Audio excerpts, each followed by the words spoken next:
Hello, welcome back to the reading of the poem of the Man God written by Maria Valtorta, Volume 3, Chapter 343, Part 3, at Caesarea Philippi. The terrace is crammed with people, and more continue to arrive, taking up every possible bit of room.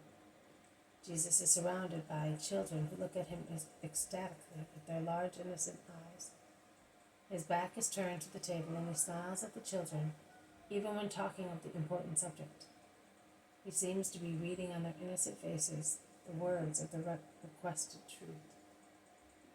Listen, the sign of Jonah that I promised to the wicked, and I promise to you as well, not because you are wicked, on the contrary, that you may reach perfection, in believing when you see that it is accomplished, is this. As Jonah remained in the belly of the sea monster for 3 days, and then was vomited on the shore to convert and save Nineveh, so it will happen to the Son of Man. To calm the billows of a great satanic storm, the mighty ones in Israel will deem it necessary to sacrifice the innocent. But they will only increase their dangers, because in addition to Satan, who will perturb them, they will have God who will punish them after the crime. They could defeat the storm by believing in me, but they will not believe, because they see in me the cause of their perturbation, of their fears, dangers, and refutation of their false holiness.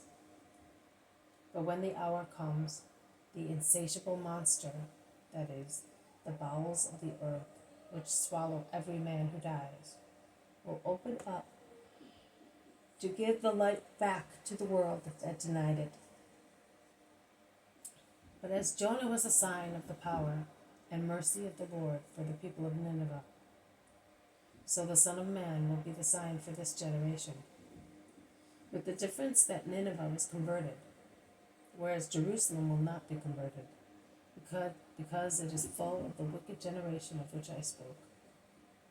So the queen of the south will rise on doomsday against the men of this generation and will condemn them, because she came in her days from the end of the world to listen to Solomon's wisdom, while this generation, which has me with them, will not listen to me, and they persecute and drive me away, as if I were a leper and a sinner. And yet I am much greater than Solomon. Also the people of Nineveh will rise on doomsday against the wicked generation that will not turn to the Lord its God, because they were converted by the preaching of a man. And I am greater than any man, be it Jonah or any other prophet. I will therefore give the sign of Jonah to those who ask for a definitely unequivocal sign. I will give one and one sign to those who arrogantly refuse to bow to the proofs that I have already given them, of people rising from the death by my command. I will give all signs, the sign of a decomposed body that becomes alive and wholesome, and the sign of a body that rises by itself from death because its spirit is gifted with almighty power. But they will not be graces. They will not smooth the situation, neither here nor in the eternal books. What is written, and proofs will pile up like stones for a lapidation. They will pile up against me to harm me, but unsuccessfully, and against them to crush them forever by the sentence of God, reserved for the wicked incredulous. That is the sign of Jonah of which I spoke. Have you any more questions to ask me? No, Master. We will inform our head of the synagogue, who is very close to the truth when considering the promised sign. Matthias is a just man, and the truth is revealed to the just, as it is revealed to these innocent children who know who I am, better than anybody else. Before I dismiss you, let me hear these angels of the earth praise the mercy of God. Come here, children. The children who have been quiet with some difficulty so far run towards him. Tell me, children, without malice, which is my sign for you? That you are good, that you cured my mother by means of your name, that you love everybody, that you are so handsome as no other man can be, that you make bad people become good as you did with my father. Each child announces a loving, distinctive feature of Jesus, or recollects sufferings that Jesus has changed into smiles. But the dearest of them all is a lively little child, about 4 years old, who climbs up on Jesus' lap and clasps his neck, saying, "Your sign is that you love all children, and children love you, a love big like that." And he opens his little plump arms wide and laughs, and then embraces Jesus' neck once again, rubbing his childish cheek against Jesus's, who kisses him, asking, "But why do you love me if you have never seen me before?" "Because you look like the angel of the Lord." "But you have not seen him, my dear little fellow," says Jesus, tempting him and smiling. The child remains dumbfounded for a moment. He then smiles, displaying all his little teeth, and he says, "But my soul did see him. Mommy says that I have it, and it's here, and God sees it. And my soul has seen God and the angels, and he sees them. And my soul knows you because you are the Lord." Jesus kisses his forehead, saying, "May this kiss increase in you the light of your intellect." And he puts him down.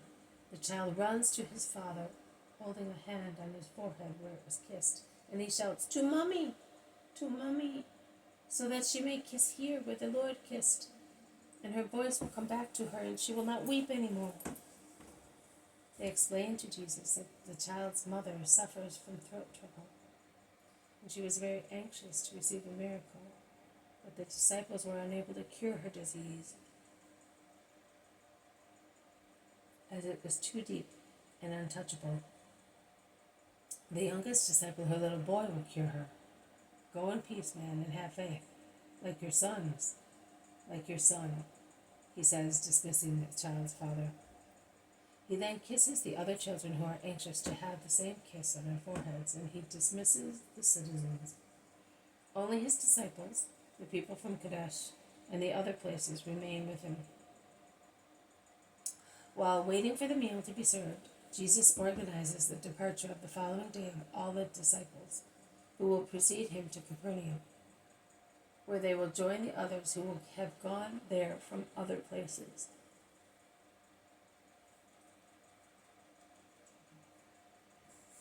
You will then take with you Salome, the wives and daughters of Nathanael and Philip, Johanna and Susanna, as you proceed towards Nazareth. You will get my mother there and the mother of my brothers, and you will take them to Bethany, to the house in which Joseph lives, in Lazarus' property. We will come through the Decapolis." "And what about Margium?" asked Peter. "I said, you will precede me to Capernaum. I did not say go. But from Capernaum you will be able to inform the women of our arrival, so that they may be ready when we go towards Jerusalem via the Decapolis." Margium, who is now a young man, will go with the disciples escorting the women.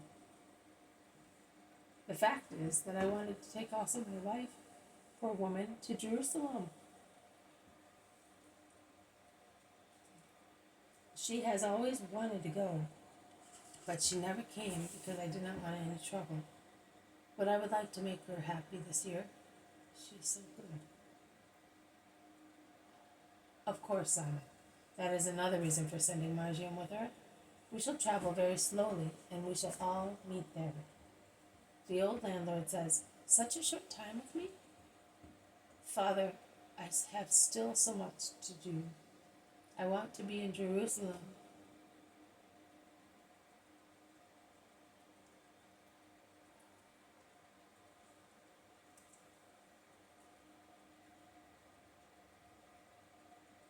"I want to be in Jerusalem at least 8 days before Passover."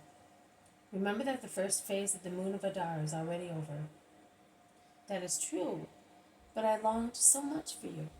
I seem to be in the light of heaven with you here, and that the light go out as soon as you go away. No, Father, I will leave it in your heart. I will leave it also to your wife and to everybody in this hospitable house.